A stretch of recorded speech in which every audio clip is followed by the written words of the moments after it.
Welcome to the Bible Study Series with Dr. Ajit.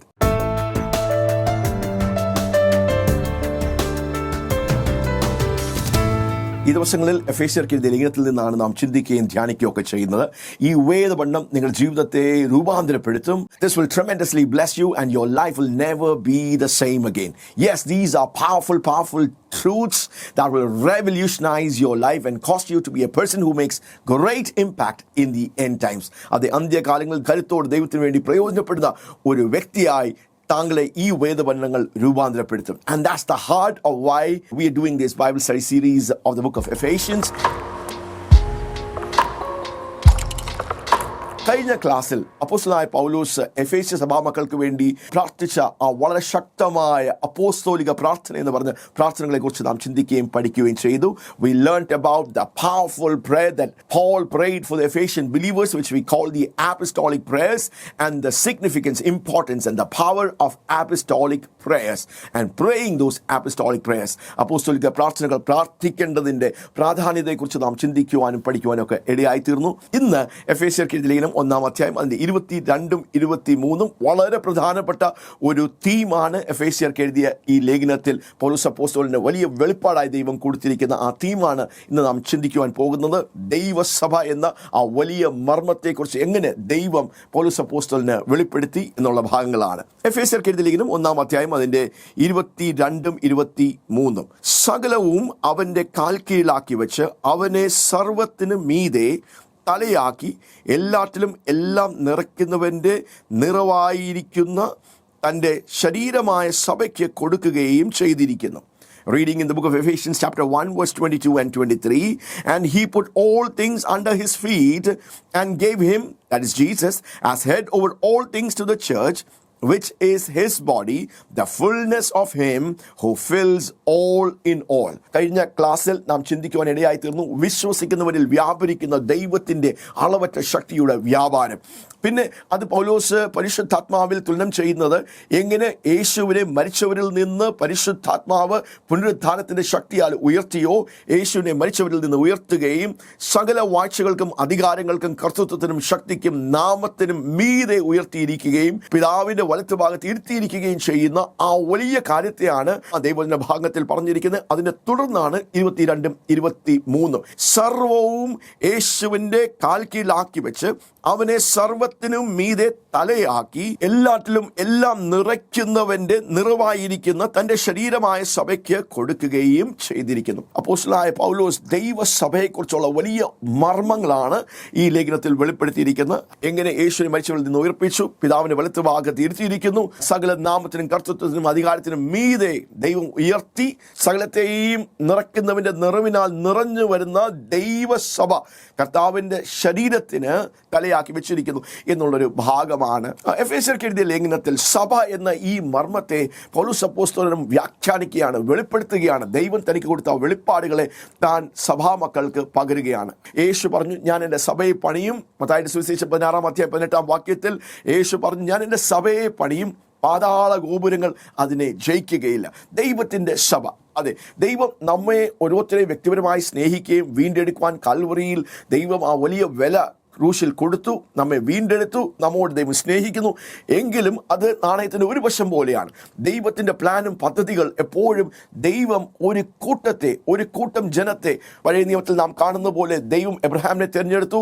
എബ്രഹാമിലൂടെ ദൈവം തനിക്ക് വേണ്ടി വേർതിരിച്ച തൻ്റെ ഒരു ജനം, തൻ്റെ ജനം, ദൈവത്തിൻ്റെ ജനം എന്ന് പറയുന്ന പോലെ തന്നെ പുതിയ നിയമത്തിലും ദൈവത്തിൻ്റെ സ്വപ്നം, ദൈവത്തിൻ്റെ ആ ഹൃദയം, നാം ഓരോരുത്തരെ ദൈവം വീണ്ടെടുക്കുന്നു. അപ്പോൾ തന്നെ ദൈവം ഒരു കൂട്ടത്തെ, അതിനെയാണ് ദൈവം ദൈവത്തിന്റെ സഭ എന്ന് വിശേഷിപ്പിച്ചിരിക്കുന്നത്. അപ്പോൾ ദൈവത്തിന്റെ പ്ലാന് യേശു പറഞ്ഞതുപോലെ ഞാൻ എൻ്റെ സഭയെ പണിയും, ഞാൻ എൻ്റെ സഭയെ, I will build my church. Yes, even as God loves us individually, but God's plan is also a corporate body, a corporate people, just like in the Old Testament how God called Abraham and through him God raised up a people for himself, a special possession, a special treasure.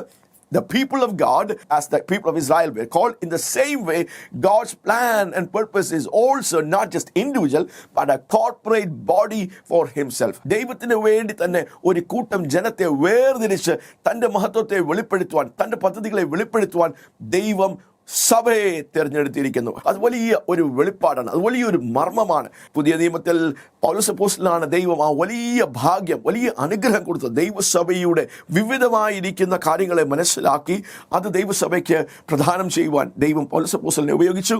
അതുകൊണ്ട് തന്നെ എഫേസ്യർക്ക് എഴുതിയ ലേഖനത്തിലാണ് ദൈവസഭ എന്ന മർമ്മത്തെക്കുറിച്ച് സ്തോത്രം പൗലോസ് അപ്പോസ്തലൻ അത് വ്യാഖ്യാനിക്കുകയും വെളിപ്പെടുത്തുകയും ചെയ്യുന്നത്. 7 ചിത്രങ്ങളാണ്, 7 pictures, the 7 faces of the church. സഭയുടെ 7 ചിത്രങ്ങൾ വളരെ വളരെ വ്യക്തമായിട്ടുള്ള രീതിയിൽ ദൈവം പൗലോസ് അപ്പോസ്തലന് കൊടുത്തു. അത് വലിയൊരു മർമ്മമായിരുന്നു, മറഞ്ഞു കിടക്കുകയായിരുന്നു. പക്ഷെ ദൈവത്തിൻ്റെ പരിശുദ്ധാത്മാവ് സ്തോത്രം പൗലോസിന് അത് വെളിപ്പെടുത്തി കൊടുത്തിരിക്കുന്നു. എഫേസ്യർക്ക് എഴുതിയ ലേഖനം 3-ാം അധ്യായം അതിൻ്റെ 8-11 വരെ വാക്യത്തിലാണ് നാം അത് കാണുന്നത്. എങ്ങനെയാണ് ദൈവം പൗലോസ് അപ്പോസ്തലന് അത് വെളിപ്പെടുത്തി കൊടുത്തിരിക്കുന്നത്? ദൈവത്തിൻ്റെ മനസ്സിൽ ദൈവസഭയെക്കുറിച്ച്, ചർച്ചിനെ കുറിച്ചുള്ള ആ വലിയ വെളിപ്പാടുകൾ, വലിയ പ്ലാനുകൾ, ദൈവത്തിൻ്റെ ഡിസൈൻ എന്താണ്, ദൈവത്തിൻ്റെ പാറ്റേൺ ആണ്, ദൈവത്തിൻ്റെ സ്വപ്നവും സഭയെക്കുറിച്ച്, ചർച്ചിനെ കുറിച്ച് ദൈവത്തിൻ്റെ ഉദ്ദേശം എന്താണ് എന്ന് നാം തിരിച്ചറിയേണ്ടത് വളരെ പ്രധാനപ്പെട്ട ഒരു വിഷയമാണ്. ദൈവത്തിൻ്റെ പദ്ധതികളെ ഭൂമിയിൽ നാം നിവർത്തിക്കണമെങ്കിൽ. എഫേസ്യർക്ക് എഴുതിയ ലേഖനം 3-ാം അധ്യായം 8-11 വരെ, സകല വിശുദ്ധന്മാരിലും ഏറ്റവും ചെറിയവനായ എനിക്ക് ജാതികളോട് ക്രിസ്തുവിൻ്റെ അപ്രമേയ ധനത്തെക്കുറിച്ച് പ്രസംഗിപ്പാനും സകലവും സൃഷ്ടിച്ച ദൈവത്തിൻ്റെ അനാദികാലം മുതൽ മറഞ്ഞുകിടന്ന മർമ്മത്തിൻ്റെ വ്യവസ്ഥ ഇന്നതെന്ന് എല്ലാവർക്കും പ്രകാശിപ്പാനുമായി ഈ കൃപ നൽകിയിരിക്കുന്നു. 10-ാം വാക്യം വായിക്കുന്നത്, അങ്ങനെ ഇപ്പോൾ സ്വർഗത്തിൽ വാഴ്ചകൾക്കും അധികാരങ്ങൾക്കും ദൈവത്തിന്റെ ബഹുവിധ ജ്ഞാനം അവൻ നമ്മുടെ കർത്താവായ യേശു ക്രിസ്തുവിൽ നിവർത്തിച്ച് അനാദി നിർണയ പ്രകാരം സഭ മുഖാന്തരം അറിവായി വരുന്നു. Reading in Ephesians chapter 3 verse 8-11, where Paul reveals that great grace that where God reveals to him the mystery of the church. Ephesians chapter 3 verse 8, it reads, to me, though I am very least of all the saints, this grace was given to preach to the Gentiles the unsearchable riches of Christ, and to bring to light for everyone what is the plan of the mystery hidden for ages in God who created all things. Verse 10, so that through the church the manifold wisdom of God might now be made known to the rulers and authorities in the heavenly places, and this was according to the eternal purpose that he has realized in Christ Jesus our Lord. പൗലോസ് പറയുകയാണ്, വിശുദ്ധന്മാരിൽ ഏറ്റവും ചെറിയവനായ എനിക്ക് ദൈവത്തിൻ്റെ ആ വലിയ കൃപ, മഹാകൃപ ലഭിച്ചു.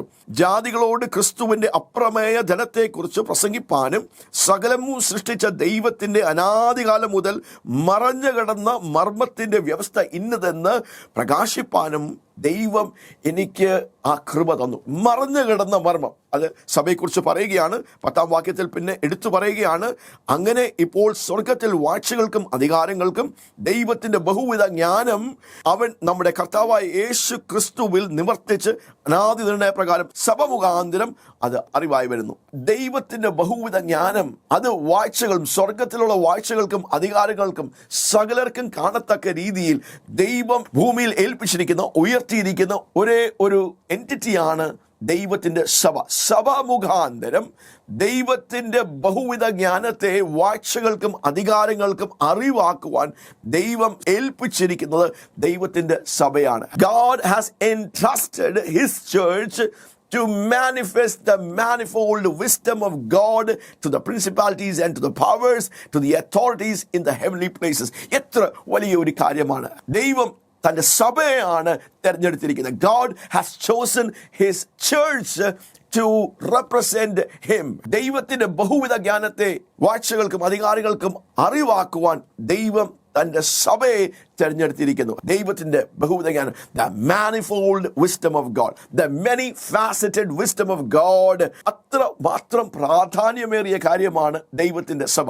പലപ്പോഴും നാം കർത്താവിനെ അറിഞ്ഞു, നാം രക്ഷിക്കപ്പെട്ടു, നാം സ്നാനപ്പെട്ടു, പിന്നെ നാമും ദൈവവുമായിട്ടുള്ള ഒരു ജീവിത ശൈലിയിലേക്കാണ് ഭൂരിഭാഗം വിശ്വാസികൾ പോകുന്നത്. പക്ഷേ ദൈവത്തിൻ്റെ വചനമാണ് നമുക്ക് ദൈവത്തിൻ്റെ വഴികളെക്കുറിച്ചും ദൈവത്തിൻ്റെ പ്രമാണങ്ങളെക്കുറിച്ചും ദൈവത്തിൻ്റെ ചട്ടങ്ങളെക്കുറിച്ചും ദൈവത്തിൻ്റെ വ്യവസ്ഥകളും ദൈവത്തിൻ്റെ ഡിസൈനും നമുക്ക് മനസ്സിലാക്കി തരുന്നത്.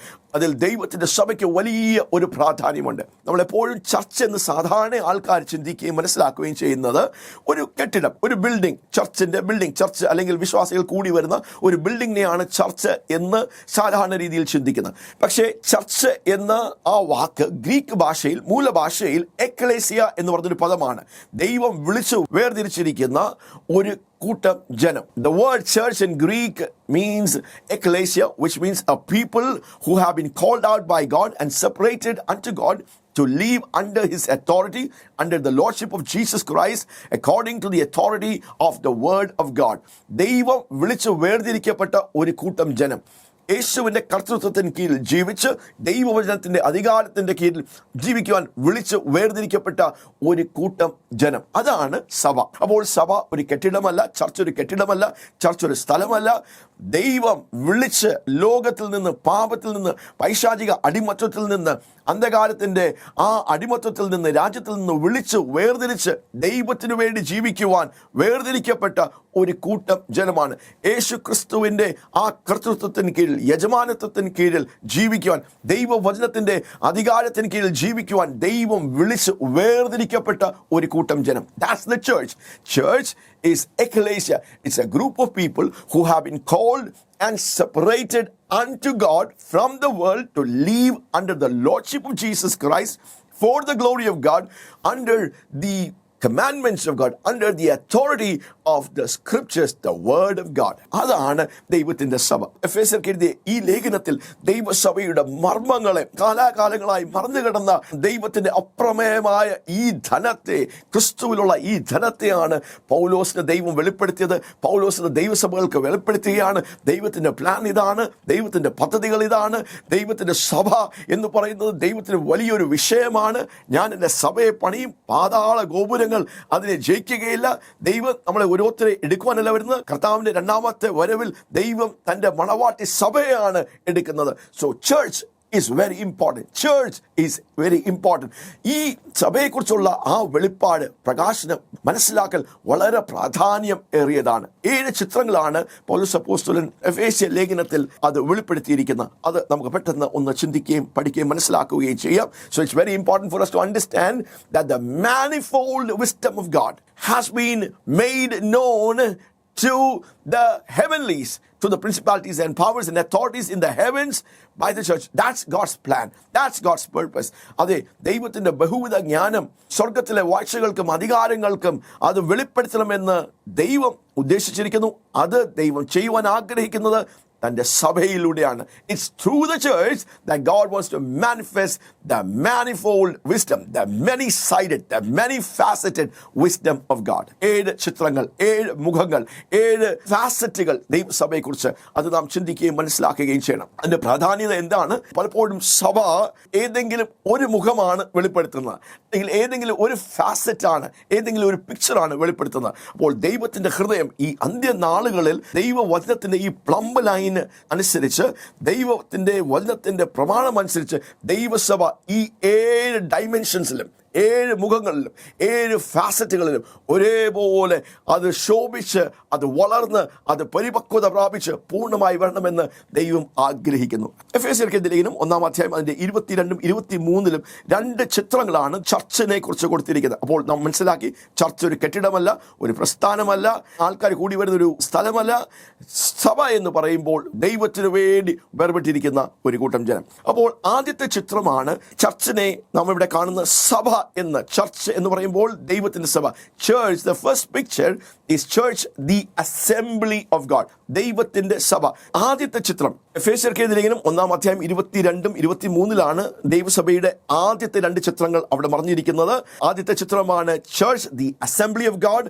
രണ്ടാമത്തെ ചിത്രം church, the body of Christ. The assembly of God and the body of Christ. 22-ാമത്തെ വാക്യം നാം വായിച്ചു. സർവവും യേശുവിൻ്റെ കാൽക്കീഴിൽ ആക്കി വെച്ച് അവനെ സർവത്തിനും മീതെ തലയാക്കി എല്ലാറ്റിലും എല്ലാം നിറയ്ക്കുന്നവൻ്റെ നിറവായിരിക്കുന്ന അവൻ്റെ ശരീരമായ സഭയ്ക്ക് കൊടുക്കുകയും ചെയ്തിരിക്കുന്നത്. 2 വാക്കുകൾ ഇംഗ്ലീഷിൽ വളരെ വ്യക്തമാണ്. And he put all things under his feet and gave him as head over all things to the church, the assembly, which is his body, the fullness of him who fills all in all. അപ്പോൾ ആദ്യത്തെ ചിത്രം church എന്ന് പറഞ്ഞാൽ സഭ, അല്ലെങ്കിൽ assembly എന്നുള്ള രീതിയിൽ.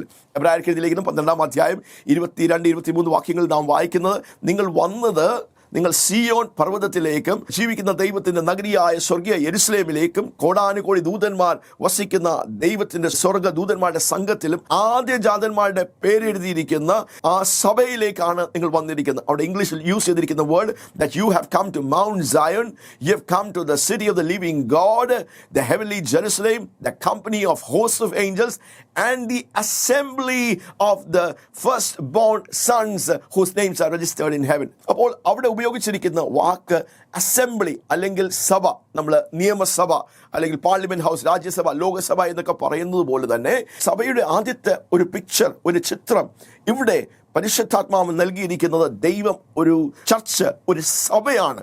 Local മന്ത്രിമാരുണ്ട്, പിന്നെ അത് കഴിഞ്ഞിട്ടുള്ള ചീഫ് മിനിസ്റ്റേഴ്സ് ഉണ്ട്, അത് കഴിഞ്ഞിട്ടുള്ള ലോക്സഭ റെപ്രസെൻറ്റേറ്റീവ്സ് ഉണ്ട്, പ്രൈം മിനിസ്റ്റർ ഉണ്ട് എന്ന് പറയുന്ന പോലെ ഒരു രാജ്യത്തിൽ അവിടുത്തെ ഉള്ള ന്യായവും നിയമവും സംവിധാനവും ഒക്കെ അത് നടപ്പിലാക്കുവാൻ, ഒരു രാജ്യത്തിൻ്റെ ഭരണം നടത്തുവാൻ എങ്ങനെ ഒരു ഗവൺമെൻറ് ഫങ്ഷൻ ചെയ്യുന്നു അതുപോലെയാണ് സ്വർഗത്തിൻ്റെ ഗവൺമെൻറ് ഭൂമിയിൽ ഫങ്ഷൻ ചെയ്യുവാൻ ദൈവം തൻ്റെ സഭയ്ക്ക് ഒരു ഗവൺമെന്റൽ അതോറിറ്റി കൊടുത്തിരിക്കുകയാണ്. So the church is God's governmental authority on earth. ദൈവത്തിൻ്റെ സംവിധാനത്തെ, ദൈവത്തിൻ്റെ സംസ്കാരത്തിനെ, ദൈവത്തിൻ്റെ ന്യായത്തെ, നിയമത്തെ, ദൈവത്തിൻ്റെ പോളിസികളെ, ദൈവത്തിൻ്റെ കോൺസ്റ്റിറ്റ്യൂഷനെ, ദൈവത്തിൻ്റെ ഡിക്ലറേഷൻസിനെ, ഡെക്രീസിനെ ദൈവം ആഗ്രഹിക്കുന്ന സ്വർഗത്തെ ഭൂമിയിൽ കൊണ്ടുവരുവാൻ, സ്വർഗത്തിൻ്റെ സംസ്കാരത്തെ, സ്വർഗത്തിൻ്റെ പോളിസീസിനെ, സ്വർഗത്തിൻ്റെ ഭരണത്തെ ഭൂമിയിൽ കൊണ്ടുവരുവാൻ ദൈവം തിരഞ്ഞെടുത്ത് ആക്കിയിരിക്കുന്ന ഒരു എൻറ്റിറ്റിയാണ് ദൈവത്തിൻ്റെ ചർച്ച്, ദി അസംബ്ലി. 110 സങ്കീർത്തനത്തിൻ്റെ 2ാമത്തെ വാക്യം നമ്മൾ വായിക്കുന്നു. ആ സിയോനെ കുറിച്ചാണ്, സിയോൻ സഭയെക്കുറിച്ച് ചിത്രീകരിച്ചിരിക്കുന്നു. എബ്രായർക്ക് എഴുതിയ ലേഖനം 12-ാം അധ്യായം 22-ാം വാക്യത്തിൽ. അപ്പോൾ തന്നെ Psalms chapter 110 and verse 2, the Lord sends forth from Zion your mighty scepter, rule in the midst of your enemies. നിന്റെ ബലമുള്ള ചെങ്കോൽ യഹോവ സിയോനിൽ നിന്ന് നീട്ടും, നീ നിന്റെ ശത്രുക്കളുടെ മധ്യേ വാഴുക. നാം സിയോൻ പർവ്വതത്തിലേക്ക്, സിയോനിലേക്ക്, ദൈവത്തിൻ്റെ വാസസ്ഥലത്തിലേക്ക്, ദൈവം രാജാവായി വാഴുന്ന ആ സ്ഥലത്തേക്ക്, ആദ്യജാതന്മാരുടെ സഭ കൂടി വരുന്ന സിയോനിലേക്കാണ് നാം വന്നിരിക്കുന്നത്. അപ്പോൾ അവിടെ നമുക്ക് നൽകപ്പെടുന്ന ആ പിക്ചർ എന്താണ്? ദൈവത്തിൻ്റെ ചർച്ച് ഒരു സഭയാണ്, ഒരു അസംബ്ലിയാണ്. ഒരു പാർലമെന്റ് ഹൗസിൽ മന്ത്രിമാരെല്ലാവരും കൂടെ കൂടി വന്ന് ഓരോ കാര്യങ്ങൾ തീരുമാനിച്ച് അത് നടപ്പിലാക്കുന്ന പോലെ, ന്യായവും പോളിസീസ് എല്ലാം നടപ്പാക്കുന്നത് പോലെ, അങ്ങനെയാണ് ദൈവം സഭയെ ഭൂമിയിൽ ഫങ്ഷൻ ചെയ്യുവാൻ ആക്കി വച്ചിരിക്കുന്നത്. ദൈവത്തിൻ്റെ പ്ലാനുകൾ, ദൈവത്തിൻ്റെ പദ്ധതികൾ, ദൈവത്തിൻ്റെ കോൺസ്റ്റിറ്റ്യൂഷൻ, ദൈവത്തിൻ്റെ സംവിധാനം, ദൈവത്തിൻ്റെ ആ വാഴ്ച, ദൈവത്തിൻ്റെ ഗവൺമെന്റ്, ദൈവത്തിൻ്റെ ഭരണം അത് ഭൂമിയിൽ അന്ധകാലത്തിൻ്റെ രാജ്യം എവിടെയൊക്കെ വാഴുന്നുവോ അവിടെയെല്ലാം ദൈവത്തിൻ്റെ രാജ്യത്തെ കൊണ്ടുവരുവാൻ ദൈവം ലീഗലൈസ് ചെയ്ത്, ഓത്തറൈസ് ചെയ്ത് ദൈവം ഭൂമിയിൽ ആക്കി വച്ചിരിക്കുന്ന ഒരു കാര്യമാണ്, എൻറ്റിറ്റിയാണ് ദൈവത്തിൻ്റെ സഭ. ഈ വെളിപ്പാട് ഭയങ്കരമാണ്. അങ്ങനെ നാം ദൈവസഭയെക്കുറിച്ച് മനസ്സിലാക്കുമ്പോഴാണ് നമുക്കതിൻ്റെ ഗൗരവം നമുക്കത് മനസ്സിലാക്കുന്നത്. നമുക്കറിയാം, നമ്മൾ ഒരു രാജ്യത്തിൽ ഭരിക്കുന്ന ഗവൺമെൻറ് ഉണ്ട്. ആ ഗവൺമെൻറ്റൽ ബോഡിയിൽ ഫങ്ഷൻ ചെയ്യുവാൻ മന്ത്രിമാരുണ്ട്, ലോക്കൽ മന്ത്രിമാരുണ്ട്, അത് കഴിഞ്ഞ് ചീഫ് മിനിസ്റ്ററുണ്ട്, അത് കഴിഞ്ഞിട്ടുള്ള MLAs ഉണ്ട്. അവരെല്ലാവരും കൂടി വരുമ്പോൾ അതിൻ്റെ മേൽ ഓരോ മേജർ ഡിപ്പാർട്ട്മെൻറ്റ്സ് ഹാൻഡിൽ ചെയ്യുന്ന മിനിസ്റ്റേഴ്സ് ഉണ്ട്. പിന്നെ അതിൻ്റെ മേൽ ഒരു പ്രൈം മിനിസ്റ്റർ ഉണ്ട്. എന്ന് പറയുന്ന പോലെ വളരെ ക്രമത്തിലായിരിക്കുന്ന ഒരു ഗവൺമെൻറ്റൽ അതോറിറ്റി സിസ്റ്റമുണ്ട്. അതുപോലെ തന്നെയാണ് പ്രിയപ്പെട്ടവരെ ദൈവസഭയിലും. അതൊരു ഹൈറാർക്കി എന്ന് നാം ചിന്തിക്കരുത്. പക്ഷെ ദൈവത്തിൻ്റെ ഒരു ദൈവിക ക്രമം, പലപ്പോഴും ദൈവസഭയിൽ പാസ്റ്ററുണ്ട്, അല്ലെങ്കിൽ അപ്പോസ്തലനുണ്ട്, പ്രവാചകന്മാരുണ്ട്, ഇവിടെ ഇങ്ങനെ ഒരു ഭയങ്കര ഒരു നിരയാണ്, ഒരു ഹൈറാർക്കിയാണ് എന്നൊക്കെ ചിന്തിക്കുന്ന ഒരു തെറ്റായിട്ടുള്ള ചിന്തകളുണ്ട്. അതെ, പല സ്ഥലത്തും പല രീതിയിലും അധികാരത്തിലുള്ളവർ ഭയങ്കരമായിട്ടുള്ള രീതിയിൽ ഒത്തിരി അബ്യൂസൊക്കെ നടക്കുന്നു.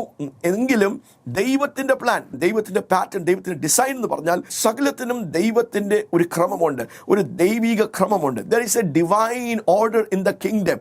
ചർച്ചിലും ദൈവത്തിൻ്റെ ഒരു ഡിവൈൻ ഓർഡർ ഉണ്ട്. സഭ അല്ലെങ്കിൽ ചർച്ച് ഒരു സഭയായി ദൈവത്തിൻ്റെ പോളിസീസിനെ, ദൈവത്തിൻ്റെ സംവിധാനത്തെ, ദൈവത്തിൻ്റെ ഭരണത്തെ, ദൈവത്തിൻ്റെ വാഴ്ചയെ ഭൂമിയിൽ സ്വർഗത്തിന് വേണ്ടി നടപ്പിലാക്കണമെങ്കിൽ ഇതുപോലുള്ള ദൈവിക ക്രമത്തെക്കുറിച്ചുള്ള വെളിപ്പാടും വെളിച്ചവും മനസ്സിലാക്കലും നമുക്ക് ഉണ്ടായിരിക്കേണ്ടത് വളരെ അത്യാവശ്യമാണ്. ദൈവമാണ് ഓരോരുത്തരെയും വ്യത്യസ്തമായിട്ടുള്ള നിലവാരങ്ങൾ, അധികാര സ്ഥാനങ്ങളിൽ 5 തരം ശുശ്രൂഷകന്മാർ, ലോക്കലായിട്ട് ഫങ്ഷൻ ചെയ്യുന്ന ലോക്കൽ പാസ്റ്റേഴ്സ്, എൽഡേഴ്സ്, ഡീക്കൺസ്, മൂപ്പന്മാർ, വ്യത്യസ്തമായിട്ടുള്ള നിലകളിൽ ദൈവം അധികാരികളെ അധികാര സ്ഥാനങ്ങളിലാക്കും. അത് നാം മനസ്സിലാക്കുകയും തിരിച്ചറിയുകയും അവിടെ ഓഫീസേഴ്സിനെ അറിഞ്ഞ് ആ മാന്യത കൊടുക്കുകയും അങ്ങനെ നാം ഒരുമിച്ച് ചേർന്ന് പ്രവർത്തിക്കുമ്പോഴാണ് ചർച്ചിന് ശക്തമായ ഒരു സഭ, ഒരു അസംബ്ലിയായി ദൈവത്തിൻ്റെ വാഴ്ച ഭൂമിയിൽ നടത്തുവാൻ, ദൈവത്തിൻ്റെ സ്വർഗത്തിലെ ആ പദ്ധതികളെ, ആ പ്ലാനുകളെ ഭൂമിയിൽ നടത്തുവാൻ കഴിയുന്നത്. So the first picture, church, the assembly of God. Church, the assembly of God. Church ദൈവത്തിൻ്റെ സഭയാകുന്ന ശക്തമായ ദൈവത്തിൻ്റെ പ്രവൃത്തികളെ ചെയ്തെടുക്കുവാൻ ദൈവത്തിൻ്റെ സഭയായിരിക്കുന്ന ദി അസംബ്ലി. രണ്ടാമത്തെ ചിത്രമാണ് യേശുവിനെ തലയാക്കി സകലത്തെയും നിറയ്ക്കുന്നവൻ്റെ നിറവിനാൽ നിറഞ്ഞു വരുന്ന കർത്താവിൻ്റെ ശരീരം, ദ ബോഡി ഓഫ് ക്രൈസ്റ്റ്. നമുക്കറിയാം, തലയ്ക്ക് ഒരു കാര്യം ചെയ്യണമെങ്കിൽ ഒരു ശരീരം വേണം, കൈ വേണം, കാല് വേണം. എങ്കിൽ മാത്രമേ തലയിൽ, ബ്രെയിനിൽ പറയുന്ന കാര്യങ്ങൾ, ആ സിഗ്നലുകൾ ക്യാരി ഔട്ട് ചെയ്യണമെങ്കിൽ ഒരു ശരീരം വേണം എന്ന് പറയുന്നത് പോലെയാണ് ആ ചിത്രമാണ് രണ്ടാമത് പരിശുദ്ധാത്മാവ് നൽകുന്നത്. Church, the body of Christ. Church, the body of Christ. കർത്താവിൻ്റെ സഭ എന്ന് പറയുന്നത്, ചർച്ച് എന്ന് പറയുമ്പോൾ യേശുവിൻ്റെ ശരീരമാണ്. ആരുടെ ശരീരം? യേശുവിൻ്റെ ശരീരമാണ്. ദൈവത്തിൻ്റെ ഹിതത്തെ ഭൂമിയിൽ നിവർത്തിക്കുവാൻ, ദൈവത്തിൻ്റെ ഹിതത്തെ ഭൂമിയിൽ നിവർത്തിക്കുവാൻ യേശുവിൻ്റെ ശരീരമായിരിക്കുന്ന സഭ. അതുകൊണ്ട് പിതാവാം ദൈവം എന്ത് ചെയ്തു? സകലത്തിനും മീതെ, സകലത്തിനും മീതെ സകലവും യേശുവിൻ്റെ കാൽക്കീഴിലാക്കി തലയായി ദൈവത്തിൻ്റെ സഭയാകുന്ന ശരീരത്തിന്, സകലത്തെയും നിറയ്ക്കുന്നവൻ്റെ നിറവാൽ നിറഞ്ഞു വരുന്ന തൻ്റെ ശരീരത്തിന് യേശുവിനെ തലയായി ദൈവം ഏൽപ്പിച്ചിരിക്കുന്നു. വലിയ ഒരു സത്യമാണ്, വലിയൊരു വെളിപ്പാടാണ്. Christ, the church is the body of Christ. നാം ഓരോരുത്തരും ഈ ശരീരത്തിൻ്റെ അംഗങ്ങളാണ്. രണ്ട് സഭകളെ കുറിച്ചാണ് നമ്മൾ മനസ്സിലാക്കേണ്ടത്. രണ്ട് തലത്തിലുള്ള സഭകൾ, പ്രാദേശിക സഭയും ആഗോള സഭയും. അപ്പോൾ ദൈവം എന്താ ചെയ്യുന്നത്? രക്ഷിക്കപ്പെട്ട് വീണ്ടും ജനിച്ചൊരു വ്യക്തിയെ ദൈവം ഒരു പ്രാദേശിക സഭയുടെ ഒരു അംഗമാക്കും. അതാണ് ദൈവത്തിൻ്റെ പ്ലാൻ, അല്ലേ? അപ്പോൾ ദൈവത്തിൻ്റെ ആ പാറ്റേണുകൾ we must understand and learn through this revelations the design of the church. സഭയെക്കുറിച്ച് ദൈവത്തിൻ്റെ ഡിസൈൻ എന്താണ്, ദൈവത്തിൻ്റെ ഹിതം എന്താണ്, ദൈവത്തിൻ്റെ പ്ലാൻ എന്താണ്, ദൈവത്തിൻ്റെ പാറ്റേൺ എന്താണെന്ന് മനസ്സിലാക്കി നമ്മുടെ ജീവിതങ്ങളെ അതിനോട് അനുസരിച്ച് നാം നമ്മെ തന്നെ ക്രമീകരിക്കേണ്ടത് വളരെ ആവശ്യമാണ്. പലപ്പോഴും നമുക്ക് നമ്മുടെ ഇഷ്ടം, നമ്മുടെ താല്പര്യങ്ങൾ, നമ്മുടെ ഒരു മനസ്സിലാക്കലനുസരിച്ച് നാം നമ്മുടെ ജീവിതം അങ്ങ് ജീവിക്കുന്നു. അല്ല, അങ്ങനെയല്ല. ദൈവവചനത്തിൽ കൂടെ ദൈവത്തിൻ്റെ ഡിസൈൻ, ദൈവത്തിൻ്റെ ഒറിജിനൽ ഇൻറ്റൻഷൻ, ദൈവത്തിൻ്റെ പ്ലാൻ, ദൈവത്തിൻ്റെ പദ്ധതികളെക്കുറിച്ച് ദൈവം വെളിച്ചവും വെളിപ്പാടുകളും തരും. അതനുസരിച്ച് നാം നമ്മുടെ ജീവിതങ്ങളെ ക്രമീകരിക്കേണ്ടത് അത്യാവശ്യമാണ്. അതുകൊണ്ട് തന്നെ പലപ്പോഴും ഈ വെളിച്ചമില്ലാത്തതുകൊണ്ട്, ഈ വെളിപ്പാടുകളില്ലാത്തതുകൊണ്ട് അവരുടെ ലോക്കൽ ചർച്ചിനോട് പലർക്കും കമ്മിറ്റ്മെൻ്റ് ഇല്ല. രക്ഷിക്കപ്പെട്ടു, വിശ്വാസത്തിൽ വന്നു, സ്ഥാനപ്പെട്ടു, പിന്നെ അവരുടെ ഒരു ജീവിതം ദൈവസഭയുമായി അവർക്ക് വലിയൊരു ബന്ധമില്ല. ആഗോള സഭയുടെ ഭാഗമാണ് എന്നുള്ള ആ ഒരു ചിന്താഗതിയിൽ അവർ ആയിരിക്കുന്ന, ദൈവം അവരെക്കുറിച്ച് ആഗ്രഹിക്കുന്ന ദൈവത്തിൻ്റെ ഹിതത്തിൽ നിന്ന് അവരെ കിലോമീറ്ററുകൾ ദൂരെയാണ്. അപ്പോൾ നാം ഇവിടെ മനസ്സിലാക്കുന്നത്, കർത്താവിൻ്റെ സഭ എന്ന് പറയുമ്പോൾ, അത് ചർച്ച് എന്ന് പറയുമ്പോൾ അത് കർത്താവിൻ്റെ ശരീരമാണ്.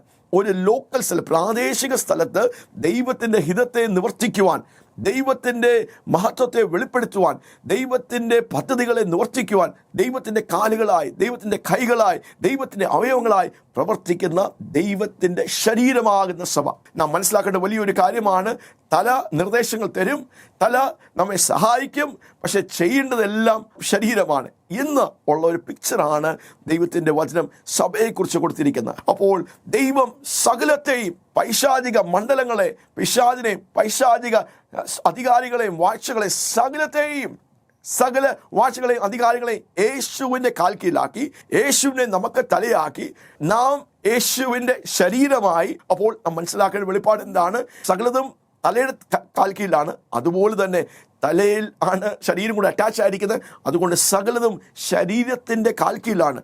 അതുകൊണ്ട് തന്നെ നമുക്ക് പിശാചിനെ ഭയപ്പെടേണ്ട ആവശ്യമില്ല, സാത്താനെ ഭയപ്പെടേണ്ട ആവശ്യമില്ല. വാഴ്ചകളും അധികാരങ്ങളും പിശാചിന് അത് ചെയ്യാൻ കഴിയും, ഇത് ചെയ്യാൻ കഴിയും, അങ്ങനെയുള്ള ബന്ധനം, ഇങ്ങനെയുള്ള ബന്ധനം എന്നുള്ള ആ കാര്യങ്ങളെ ഓർത്ത് നാം ഭയപ്പെടേണ്ട ആവശ്യമില്ല, ഭീതിപ്പെടേണ്ട ആവശ്യമില്ല.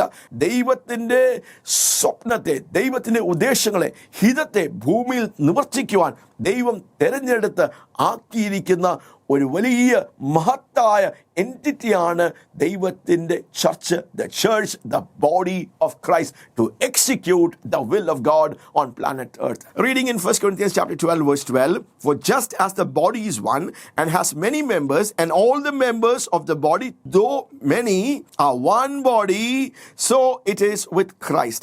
11 വാക്യം വായിക്കുന്നത്, ശരീരം ഒന്ന്, അതിന് അവയവം പലതും, ശരീരത്തിന്റെ അവയവം പലതായിരിക്കെ എല്ലാവരും ഒരു ശരീരവും ആയിരിക്കുന്നത് പോലെ ആകുന്നു ക്രിസ്തുവും.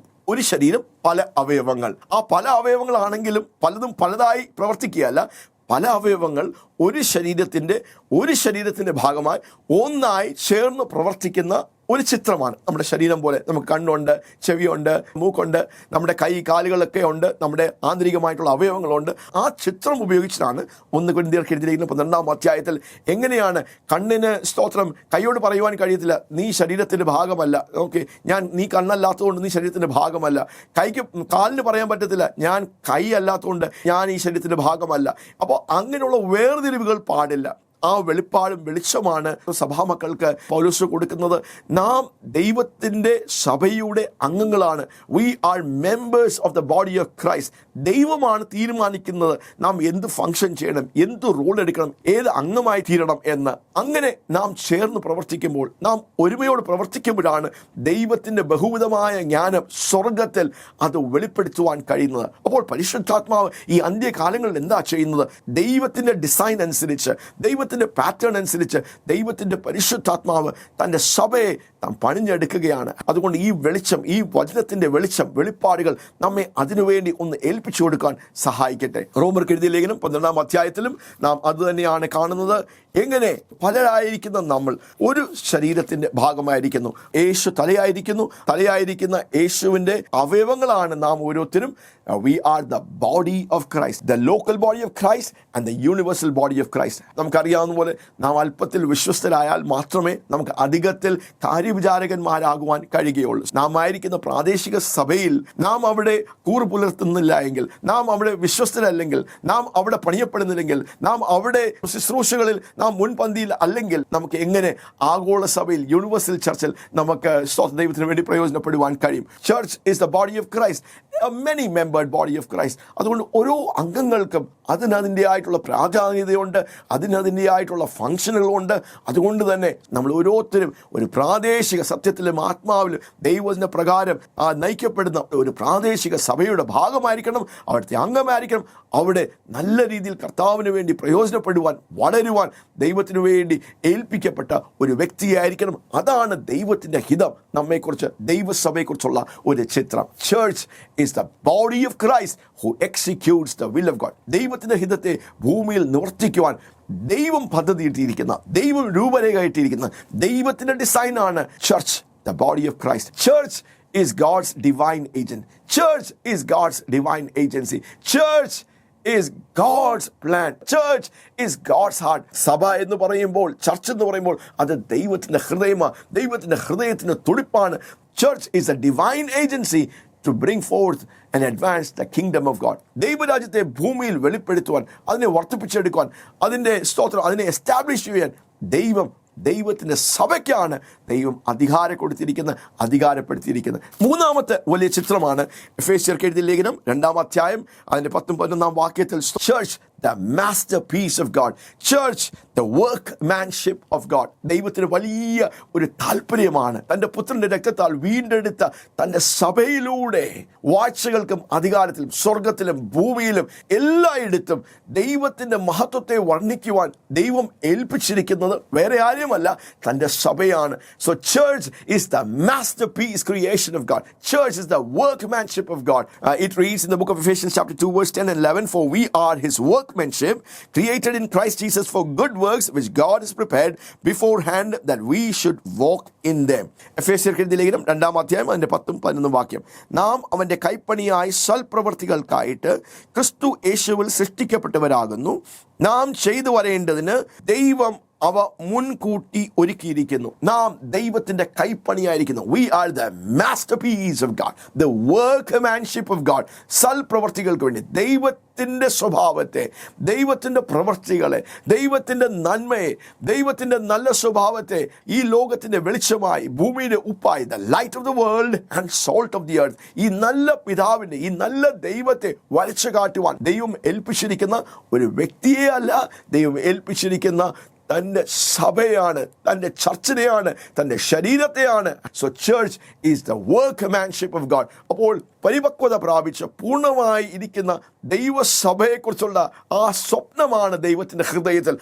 അത് കാണുമ്പോൾ, സ്വർഗത്തിൽ നിന്ന് ദൂതന്മാർ കാണുമ്പോൾ, പൈശാചിക മണ്ഡലങ്ങൾ കാണുമ്പോൾ, വാഴ്ചകളും അധികാരികളും കാണുമ്പോൾ, മറ്റ് അവിശ്വാസികൾ കാണുമ്പോൾ, ദൈവസഭയെ കാണുമ്പോൾ, ഇത് ദൈവത്തെ പ്രതിബിംബിക്കുന്ന, ക്രിസ്തുവിനെ പ്രതിബിംബിക്കുന്ന, നല്ലവനായ ദൈവത്തെ പ്രതിബിംബിക്കുന്ന ദൈവത്തിൻ്റെ ആ സഭ, the creative genius work of God, the masterpiece of God. ദൈവം അങ്ങനെയാണ് ആഗ്രഹിക്കുന്നത്. ദൈവസഭയെക്കുറിച്ചുള്ള ദൈവത്തിൻ്റെ പിക്ചർ കണ്ടോ, ദൈവത്തിൻ്റെ സ്വപ്നം കണ്ടോ? ദൈവം തൻ്റെ സഭയാണ് തിരഞ്ഞെടുത്തിരിക്കുന്നത്. ദൈവത്തിൻ്റെ ആ ബഹുവിധമായ ജ്ഞാനം, ദൈവത്തിൻ്റെ ആ ഭയങ്കരമായിട്ടുള്ള the manifold wisdom of God, അത് വെളിപ്പെടുത്തുവാൻ ദൈവസഭയ്ക്കാണ് ആ തിരഞ്ഞെടുപ്പ് കിട്ടിയിരിക്കുന്നത്. അതാണ് ദൈവത്തിൻ്റെ ഹൃദയം. അതിനുവേണ്ടിയാണ് പരിശുദ്ധാത്മാവ് നമ്മെ ചേർത്ത് കോർത്തിണക്കി നമ്മുടെ ജീവിതത്തിലുള്ള എല്ലാ കുറവുകളും മാറ്റി ദൈവത്തെ പ്രതിബിംബിക്കുന്ന, ദൈവത്തെ വരച്ചു കാണിക്കുന്ന, ദൈവത്തെ പ്രകടമാക്കുന്ന കർത്താവിൻ്റെ ശരീരമായ ദൈവത്തിൻ്റെ സഭ. അപ്പോൾ ദൈവത്തിൻ്റെ സഭയെ കാണുമ്പോൾ ജനത്തിന് ദൈവമാരാണെന്നും ദൈവത്തിൻ്റെ സ്വഭാവത്തെക്കുറിച്ചുള്ള ഒരു വെളിച്ചം, the light of the world and salt of the earth. നമുക്ക് അഞ്ചാമത്തെ പിക്ചറിലേക്ക് പോകാം. Church the family of God and church the temple of God. എഫേസ്യർക്ക് എഴുതിയ ലേഖനം 2-ാം അധ്യായം അതിൻ്റെ 19 തൊട്ട് 22 വരെയാണ് സഭയെക്കുറിച്ചുള്ള, ചർച്ചിനെ കുറിച്ചുള്ള ഈ രണ്ട് പിക്ചേഴ്സ്, 4ഉം 5ഉം ആ പിക്ചറുകൾ അവിടെ കിടക്കുന്നത്. Church the family of God and church the temple of God. സഭ ദൈവത്തിൻ്റെ ചർച്ച്, ദൈവത്തിൻ്റെ കുടുംബമായിരിക്കുന്നു. ചർച്ച് ദൈവത്തിൻ്റെ കുടുംബമായിരിക്കുന്ന ആ ഒരു പിക്ചറും, ചർച്ച് ദൈവത്തിൻ്റെ മന്ദിരമായി, ദൈവം വസിക്കുന്ന ദൈവത്തിൻ്റെ മന്ദിരമായിരിക്കുന്ന ആ രണ്ട് പിക്ചേഴ്സാണ് നമുക്കവിടെ കാണാവുന്നത്. എഫേസ്യർക്ക് എഴുതിയ ലേഖനം 2-ാം അധ്യായം 19 തൊട്ട് 21 വരെയുള്ള വാക്യം. So then you are no longer strangers and aliens, but you are fellow citizens with the saints and members of the household of God, built on the foundation of apostles and prophets, Christ Jesus himself being the cornerstone, in whom the whole structure being joined together grows into a holy temple in the Lord. In him you also are being built together unto a dwelling place for God by the Spirit. ആകയാൽ നിങ്ങൾ ഇനിയും അന്യന്മാരും പരദേശികളും അല്ല, വിശുദ്ധന്മാരുടെ സഹപൗരന്മാരും ദൈവത്തിൻ്റെ ഭവനക്കാരും അത്രേ. ക്രിസ്തു യേശു തന്നെ മൂലക്കല്ലായിരിക്കെ നിങ്ങളെ അപ്പോസ്തലന്മാരും പ്രവാചകന്മാരും എന്ന അടിസ്ഥാനത്തിന്മേൽ പണിഞ്ഞിരിക്കുന്നു. അവനിൽ കെട്ടിടം മുഴുവനും യുക്തമായി ചേർന്ന് കർത്താവിന് വിശുദ്ധ മന്ദിരമായി വളരുന്നു. അവനിൽ നിങ്ങളെയും ദൈവത്തിൻ്റെ നിവാസമാകേണ്ടതിന് ആത്മാവിനാൽ ഒന്നിച്ച് പണിഞ്ഞു വരുന്നു. രണ്ട് ചിത്രങ്ങളാണ് നമുക്കിവിടെ കാണുവാൻ കഴിയുന്നത്. Church the family of God. 19-ാമത്തെ വാക്യത്തിൽ, ആകയാൽ നിങ്ങൾ ഇനിയും അന്യന്മാരും പരദേശികളുമല്ല, വിശുദ്ധന്മാരുടെ സഹപൗരന്മാരും ദൈവത്തിൻ്റെ ഭവനക്കാരുമാകുന്നു. You are the household of God. നാം ദൈവത്തിൻ്റെ ഭവനം. അപ്പോൾ സഭ ഒരു പ്രസ്ഥാനമല്ല.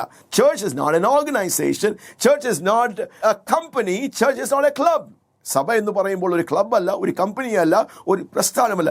ചർച്ച്, സഭ എന്ന് പറയുമ്പോൾ ഒരു കുടുംബമാണ്. ഒരു കുടുംബത്തിൻ്റെ ഒരു പിക്ചറാണ് ദൈവത്തിൻ്റെ പരിശുദ്ധാത്മാവ് നൽകുന്നത്. പിതാവാം ദൈവമായിരിക്കുന്ന ആ വലിയ പിതാവിൻ്റെ ഭവനക്കാരാണ് നാം എല്ലാവരും. ആ സഭ, അതാണ് ദൈവത്തിൻ്റെ church. Church is the family of God. God is the father. ദൈവമാണ് പിതാവായിട്ടിരിക്കുന്ന, സകലത്തിന്മേലും പിതാവായി വാഴുന്ന, സ്വർഗത്തിലും ഭൂമിയിലും സകല കുടുംബങ്ങൾക്കും പേര് വരുവാൻ കാരണമായിരിക്കുന്ന നമ്മുടെ പിതാവ്. God is a father and the father has a big and a great family. അപ്പോൾ church is the family of God. എബ്രായർക്ക് എഴുതിയ ലേഖനം 2-ാം അധ്യായം അതിൻ്റെ 11-12 വാക്യത്തിൽ സകലതും വിശുദ്ധീകരിക്കുന്നവരും വിശുദ്ധീകരിക്കപ്പെടുന്നവരും എല്ലാവരും ഒരേ പിതാവിൽ നിന്ന് വരുന്നു. അതുകൊണ്ട് യേശു പറയുകയാണ്, ഞാൻ അവരെ സഹോദരന്മാർ എന്ന് വിളിക്കുവാൻ ഞാൻ ലജ്ജിക്കുന്നില്ല. അതുകൊണ്ട് സഭാമധ്യേ ഞാൻ നിന്റെ നാമത്തെ സ്തുതിക്കും, എൻ്റെ സഹോദരന്മാർക്ക് നിന്റെ നാമം വെളിപ്പെടുത്തും. അപ്പോൾ യേശു ആരാണ്? നമ്മുടെ ജ്യേഷ്ഠ സഹോദരനാണ്. ദൈവം ആരാണ്? എൽഷദായി ദൈവമാണ്, സർവശക്തനാണ്, സർവവ്യാപിയാണ്. പക്ഷേ ഈ ദൈവം, അതിപരിശുദ്ധനായ ദൈവം, സർവശക്തിമാനായ ഈ ദൈവം നമ്മുടെ പിതാവാണ്. അതുകൊണ്ട് തന്നെ ദൈവസഭ ദൈവത്തിൻ്റെ ഒരു ഭവനമാണ്, ദൈവത്തിൻ്റെ കുടുംബമാണ്. Church is the family of God. അപ്പോൾ ആ ചർച്ചിൻ്റെ ആ മുഖം, ആ ഫാസറ്റും എത്ര പ്രാധാന്യമേറിയതാണ്. അത് ഒരു പ്രസ്ഥാനമല്ല, അതൊരു ക്ലബ്ബല്ല, വന്നു പോകുന്ന ഒരു ക്ലബ്ബല്ല, വന്നു പോകുന്ന ഒരു പ്രസ്ഥാനമല്ല. അപ്പോൾ ആ ചിത്രം ആണ് ദൈവത്തിൻ്റെ പരിശുദ്ധാത്മാവ് നമുക്ക് നൽകുന്നത്. That church is the family of God. വളരെ ആഴമായ ബന്ധങ്ങളുള്ള, അങ്ങോട്ടും ഇങ്ങോട്ടും സ്നേഹിച്ച്, അങ്ങോട്ടും ഇങ്ങോട്ടും കരുതലുള്ള, അങ്ങനെ ആഴമായ ബന്ധങ്ങളുള്ള ഒരു കാര്യമാണ് ദൈവത്തിൻ്റെ സഭ. That's the heart of God. That's the design. ദൈവം സഭയെക്കുറിച്ചുള്ള ദൈവത്തിൻ്റെ ഡിസൈൻ എന്താണ്? ദൈവത്തിൻ്റെ ഡ്രീം എന്താണ്? ദൈവം എന്താണ് ചെയ്യുവാൻ ആഗ്രഹിക്കുന്നത്? എന്താണ് പരിശുദ്ധാത്മാവ് ചെയ്യുന്നത്? ചർച്ച് ദൈവസഭയെ ഒരു കുടുംബമാക്കി, ദൈവത്തിൻ്റെ വലിയ പിതാവിൻ്റെ ഈ കുടുംബത്തിൻ്റെ ഭവനക്കാരാക്കി ദൈവം നമ്മെ പണിഞ്ഞെടുക്കുകയാണ്. Church the family of God. അഞ്ചാമത്തെ ആ ഒരു പിക്ചറാണ് സഭ ദൈവത്തിൻ്റെ മന്ദിരമായിരിക്കുന്നു. ദൈവത്തിൻ്റെ നിവാസമാകേണ്ടതിന് നമ്മെ എല്ലാവരും ജീവനുള്ള കല്ലുകളായി ദൈവം നമ്മെ ചേർത്ത് പണിയുകയാണ്. അതാണ് 21 22 വാക്യത്തിൽ നമ്മളിത് വായിക്കുന്നത്. അവനിൽ കെട്ടിടം മുഴുവനും യുക്തമായി ചേർന്ന് കർത്താവിന് വിശുദ്ധ മന്ദിരമായി വളരുന്നു.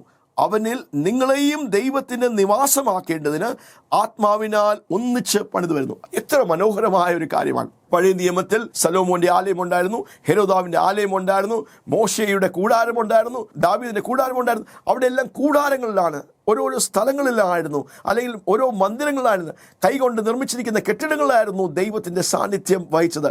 പക്ഷേ പുതിയ നിയമമായപ്പോൾ കർത്താവായ യേശുവിൽ കൂടെ നമ്മെ വീണ്ടും ജനിപ്പിച്ച് പുതിയ സൃഷ്ടികളാക്കി നമ്മുടെ ആത്മാവിനെ, നമ്മുടെ ശരീരങ്ങളെ, 1 കൊരിന്ത്യർക്ക് എഴുതിയ ലേഖനം 6-ാം അധ്യായം 19-20 വാക്യം പറയുന്നു, നാം ദൈവത്തിൻ്റെ ആലയങ്ങളാണ്. നമ്മുടെ ശരീരങ്ങൾ പരിശുദ്ധാത്മാവ് വസിക്കുന്ന ദൈവത്തിൻ്റെ മന്ദിരമാണ്. യേശുവിൻ്റെ രക്തത്തിൻ്റെ വിലയ്ക്ക് നമ്മെ വാങ്ങിയിരിക്കുന്നു. That we are the temple of God individually. കർത്താവായ യേശുവിനെ രക്ഷിതാവായി വീണ്ടെടുക്കപ്പെട്ട നാം ഓരോരുത്തരും ദൈവത്തിൻ്റെ മന്ദിരമാണ്.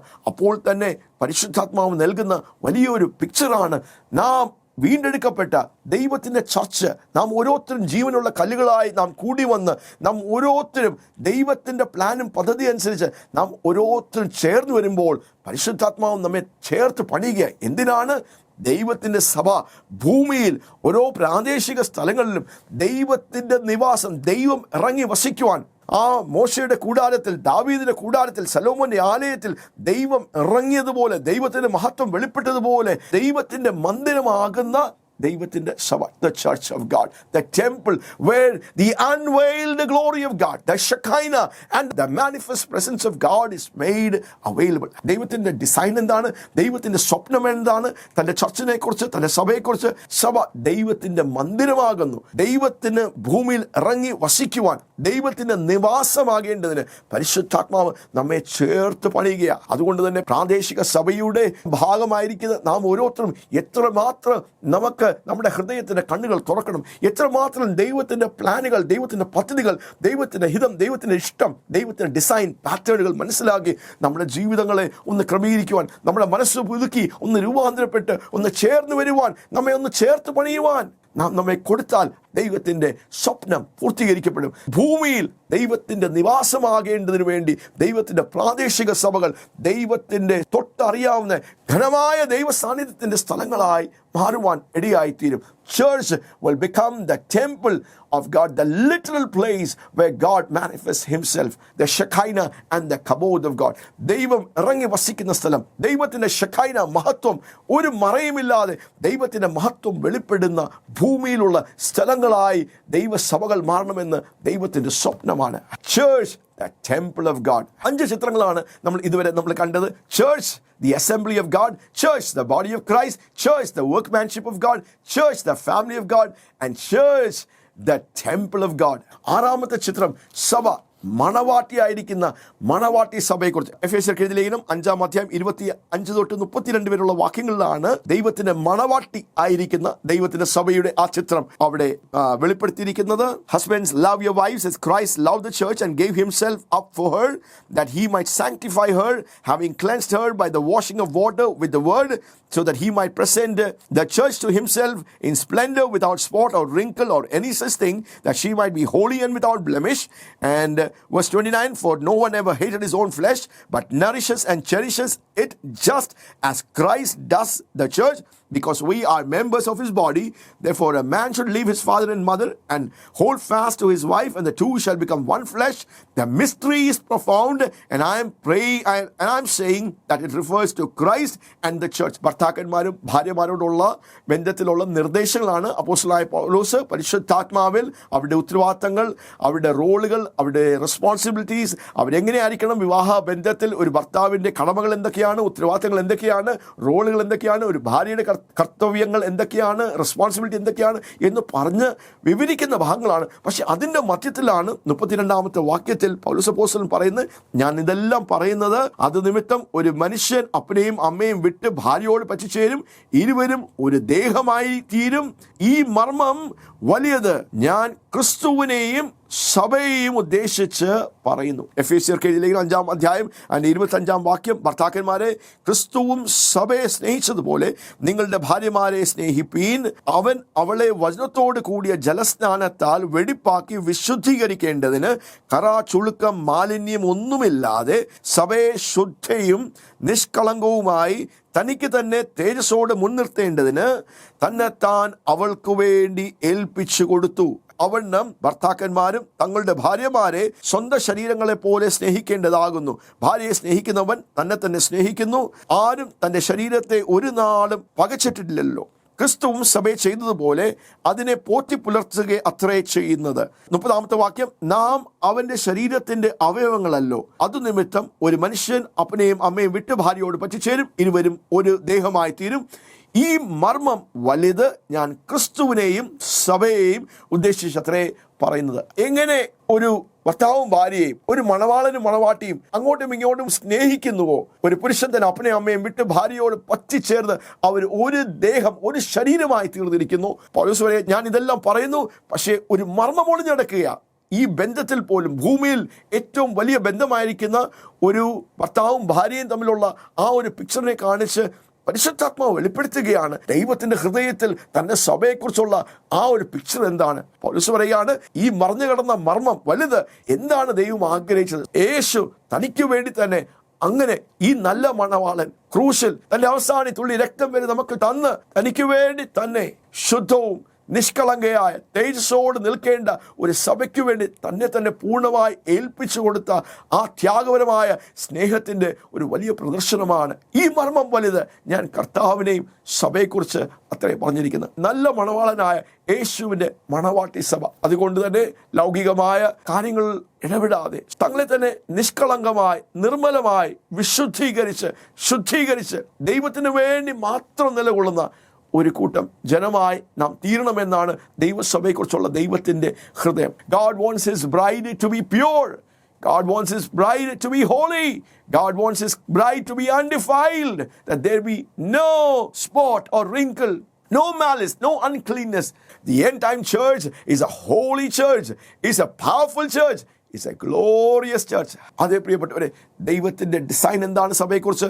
ദൈവത്തെ, കർത്താവിനെ ആഴമായി കർത്താവിനോട് പറ്റിച്ചേർന്നിരിക്കുന്ന, ഏകീഭവിച്ചിരിക്കുന്ന ഒരു മണവാട്ടി തന്നെ മണവാളനെ ആഴമായി നിഷ്കളങ്കമായി സ്നേഹിക്കുന്ന പോലെ, പരമാർത്ഥ ഹൃദയത്തോട് സ്നേഹിക്കുന്ന പോലെ, അങ്ങനെ തന്നെ കപടഭക്തിയില്ലാതെ, വ്യഭിചാരത്തിൻ്റെ ഹൃദയങ്ങളില്ലാതെ, ഈ ലോകത്തോട് ഏകീഭവിക്കാതെ ദൈവത്തെ വാസ്തവമായി യേശുവിനെ ആഴമായി സ്നേഹിക്കുന്ന നിർമ്മല കന്യകയായി നാം വിവാഹ നിശ്ചയം ചെയ്തിരിക്കുന്നവരാണ് എന്നുള്ള ആ ബോധ്യത്തിൽ ഒരു മണവാട്ടി സഭയാണ് ദൈവത്തിൻ്റെ വലിയ പ്ലാനും ദൈവത്തിൻ്റെ വലിയ പദ്ധതിയും. Church the bride of Christ, church the bride of Christ. അന്ത്യകാല സഭ ദൈവത്തിൻ്റെ ഒരു മണവാട്ടിയായി പരിശുദ്ധാത്മാവ് രൂപപ്പെടുത്തിയിരിക്കുക.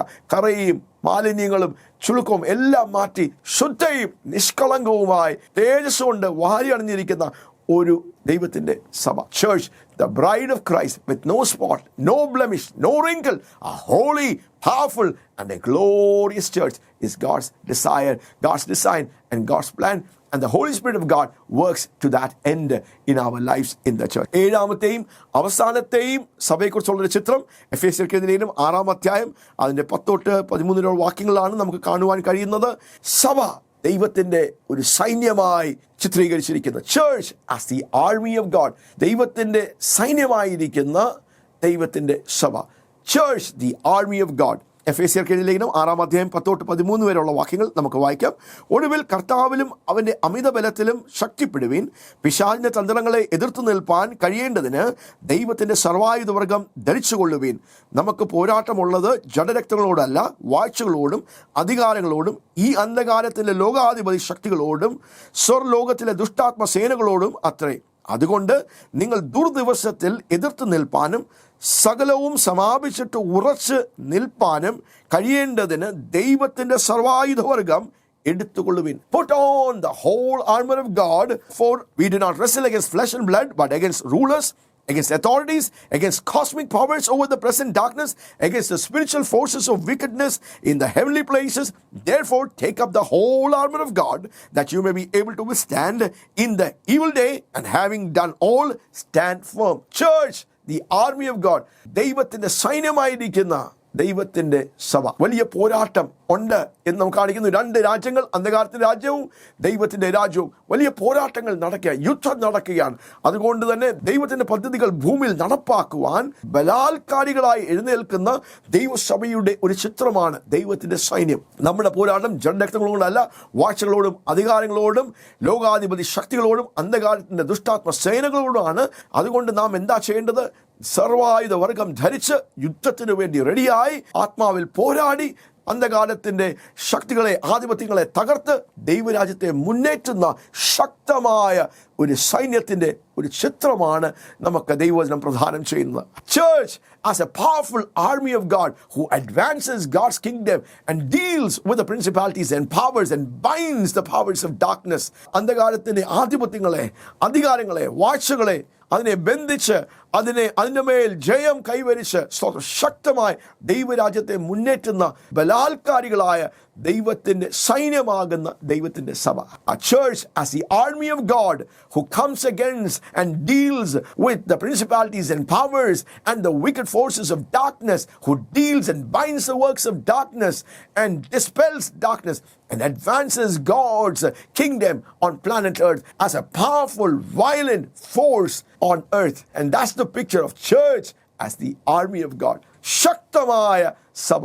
യഹൂദ ഗോത്രത്തിൻ്റെ സിംഹമായിരിക്കുന്ന, ഗർജിക്കുന്ന, ആ ഗർജനങ്ങൾ പുറപ്പെടുവിക്കുന്ന ശക്തമായ സൈന്യമാകുന്ന സഭയുടെ ഒരു പിക്ചറാണ്. The Lion of Judah. Church as an army of God who roars in the heavenlies and come against principalities and powers with the anointing of the Lion of Judah. Not as a feeble, powerless, defeated, failure mentality church, but as a powerful church, as a victorious church, as a triumphant church who roars in the heavenlies, who roars against the powers of darkness with the anointing of the Lion of Judah, who makes a shout of God. അത് ദൈവത്തിൻ്റെ ശക്തമായ സൈന്യം. യഹൂദ ഗോത്രത്തിൻ്റെ സിംഹം ഗർജിക്കുന്നത് പോലെ ഗർജനങ്ങളെ പുറപ്പെടുവിക്കുവാൻ, അന്ധകാരത്തിൻ്റെ ആധിപത്യങ്ങളെ തകർന്ന് ദൈവരാജ്യത്തിൻ്റെ പദ്ധതികളെ മുന്നേറ്റുന്ന ശക്തമായ സൈന്യമായിരിക്കുന്ന ദൈവത്തിൻ്റെ സഭ. ആഴമായ വെളിപ്പാടുകളാണ് എഫേസ്യർക്ക് എഴുതിയ ലേഖനത്തിൽ സഭയോടുള്ള ബന്ധത്തിൽ പരിശുദ്ധാത്മാവ് പൗലോസ് അപ്പോസ്തലൻ വെളിപ്പെടുത്തിയിരിക്കുന്ന ഈ 7 ചിത്രങ്ങൾ, 7 മുഖങ്ങൾ, 7 ഫാസറ്റുകളാണ് നമുക്ക് സഭയെക്കുറിച്ച് കാണുവാൻ കഴിയുന്നത്. ദൈവത്തിൻ്റെ സഭ, അത് ദൈവത്തിൻ്റെ ഒരു അസംബ്ലി ആയിരിക്കുന്ന ദൈവത്തിൻ്റെ സഭ.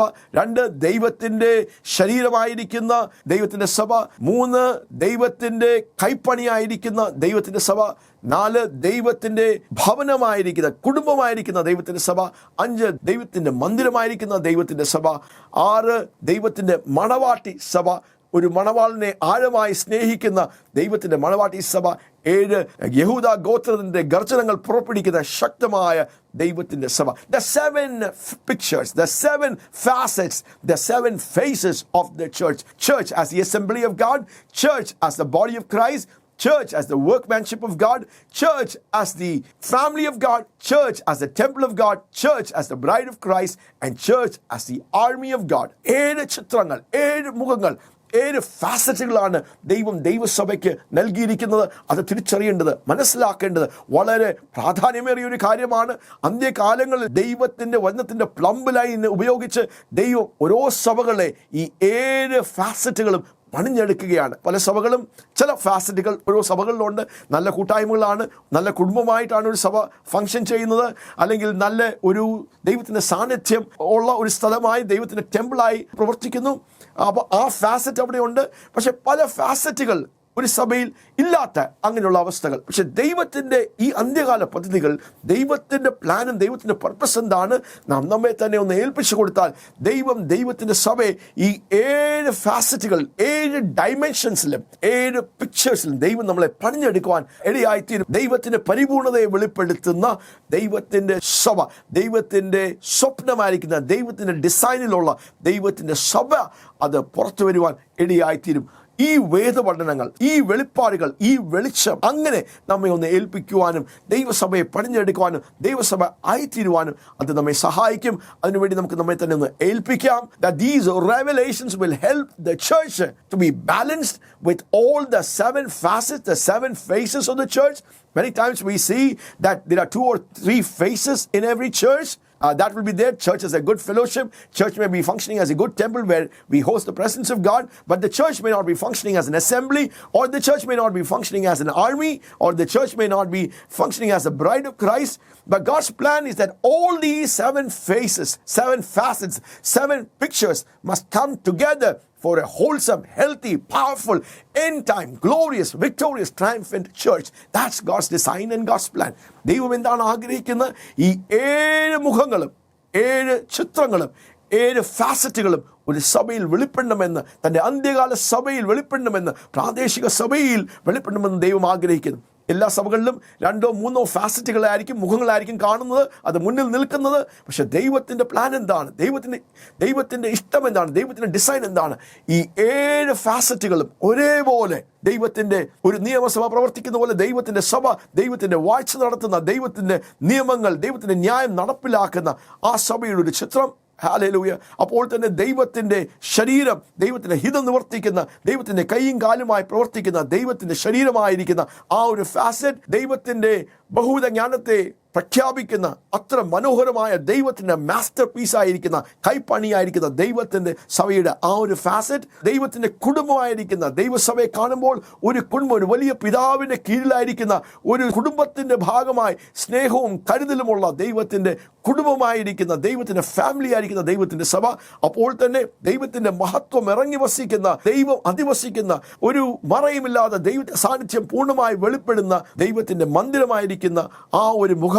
സ്തോത്രം. അപ്പോൾ തന്നെ ദൈവത്തിൻ്റെ മണവാട്ടിയായ ആഴമായ സ്നേഹം, ഈ ലോകത്തിൽ നിന്നും, പൈശാചികമായ കാര്യത്തിൽ നിന്നും, മ്ലേച്ഛതകളിൽ നിന്നും, പാപത്തിൽ നിന്നും വേർപെട്ട് ദൈവത്തിനു വേണ്ടി പൂർണ്ണമായി സമർപ്പിച്ചിരിക്കുന്ന, ശുദ്ധവും നിഷ്കളങ്കമായി ദൈവത്തോട് പറ്റിച്ചേർന്നിരിക്കുന്ന ഒരു മണവാട്ടി മണവാളിനോട് പറ്റിച്ചേർന്നിരിക്കുന്ന പോലെ അങ്ങനെയുള്ള മണവാട്ടി സഭയുടെ ചിത്രം. അപ്പോൾ തന്നെ ശക്തമായ ഒരു സൈന്യത്തിൻ്റെ മുഖം. ഈ 7 മുഖങ്ങളും കൂടെ, 7 ഫാസറ്റുകളും കൂടെ ചേർന്ന് വരുമ്പോഴാണ് സഭ അതിൻ്റെ പൂർണ്ണതയിൽ വെളിപ്പെടുന്നത്. അതൊരു ശക്തമായ അന്ത്യകാല സഭയായി, അത് ശക്തമായ ദൈവത്തിൻ്റെ ബഹുവിധ ജ്ഞാനത്തെ വിളിച്ചു പറയുന്ന ഒരു ദൈവസഭയായി തീരുവാൻ ഇടയായിത്തീരും. കർത്താവ് നമ്മെ സഹായിക്കട്ടെ. ഈ വചനത്തെ നമുക്ക് വീണ്ടും വീണ്ടും കേൾക്കാം. ദൈവവചനത്തിൻ്റെ ഈ സത്യങ്ങളെ, ദൈവസഭ എന്ന് പറഞ്ഞ ഈ മർമ്മത്തെ, നീ അത് മർമ്മമല്ല, നീ അത് മറഞ്ഞിരിക്കുന്നില്ല, അത് ദൈവം നമുക്ക് വെളിപ്പെടുത്തി തന്നിരിക്കുന്നു. അങ്ങനെ നമുക്ക് ഓരോരുത്തർക്കും ദൈവസഭയുടെ ഭാഗമായി ദൈവസഭയ്ക്ക് വേണ്ടി നമുക്ക് തന്നെ ഏൽപ്പിച്ചു കൊടുക്കാം. ദൈവത്തിൻ്റെ ഡിസൈൻ, ദൈവത്തിൻ്റെ സ്വപ്നം അനുസരിച്ച് നമ്മുടെ ജീവിതങ്ങളെ പണിഞ്ഞെടുക്കുവാൻ നമുക്ക് നമ്മളെ തന്നെ ഒന്ന് സമർപ്പിക്കാം, നമ്മളെ ഏൽപ്പിക്കാം. And that's the heart of God, that we emerge as an end time, triumphant, powerful, victorious, glorious church who displays the manifold, the many faceted wisdom of God. അതെ, ദൈവത്തിൻ്റെ ബഹുവിധ ജ്ഞാനത്തെ വാഴ്ചകൾക്കും അധികാരങ്ങൾക്കും വെളിപ്പെടുത്തുന്ന ശക്തമായ ദൈവത്തിൻ്റെ മണവാട്ടി സഭ ആയി നമുക്ക് വെളിപ്പെടാം. അതിനുവേണ്ടി ദൈവം നമ്മെ ഓരോരുത്തരെയും സഹായിക്കട്ടെ.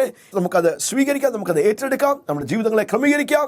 യേശു പറഞ്ഞതുപോലെ, ഞാൻ എൻ്റെ സഭയെ പണിയും, പാതാള ഗോപുരങ്ങൾ അതിനെ ജയിക്കുകയില്ല. ഞാൻ സ്വർഗരാജ്യത്തിൻ്റെ താക്കോലുകൾ നിങ്ങൾക്ക് കൈമാറുന്നു. നിങ്ങൾ ഭൂമിയിൽ കെട്ടുന്നത് അത് സ്വർഗത്തിൽ കെട്ടപ്പെടും, നിങ്ങൾ ഭൂമിയിൽ അഴിക്കുന്നത് അത് സ്വർഗത്തിൽ അഴിക്കപ്പെടും. ശക്തമായ ദൈവത്തിൻ്റെ സ്വപ്നത്തെ, ദൈവത്തിൻ്റെ പദ്ധതികളെ, ദൈവത്തിൻ്റെ ഹിതത്തെ, ദൈവത്തിൻ്റെ ഇഷ്ടത്തെ ഭൂമിയിൽ നിവർത്തിക്കുവാൻ ദൈവം വേറെ ആർക്കും ആ ഉത്തരവാദിത്തം കൊടുത്തിട്ടില്ല. God has given it to the church. അത് ദൈവത്തിൻ്റെ സഭയ്ക്കാണ്, ദൈവത്തിൻ്റെ ചർച്ചിനാണ് ദൈവം അത് ഏൽപ്പിച്ചിരിക്കുന്നത്. അത് നമുക്ക് തിരിച്ചറിയാം, അത് നമുക്ക് സ്വീകരിക്കാം. നമുക്ക് നമ്മെ തന്നെ അങ്ങനെ ഒന്ന് സമർപ്പിച്ച് ദൈവത്തിന് വേണ്ടി ഈ അന്ത്യകാലങ്ങളിൽ പ്രയോജനപ്പെടാം. ദൈവത്തിൻ്റെ സ്വപ്നത്തെ നമുക്ക് പൂർത്തീകരിക്കാം. Praise God. ദൈവം ധാരാളമായി നിങ്ങളെ ഓരോരുത്തരെയും അനുഗ്രഹിക്കട്ടെ. God bless you.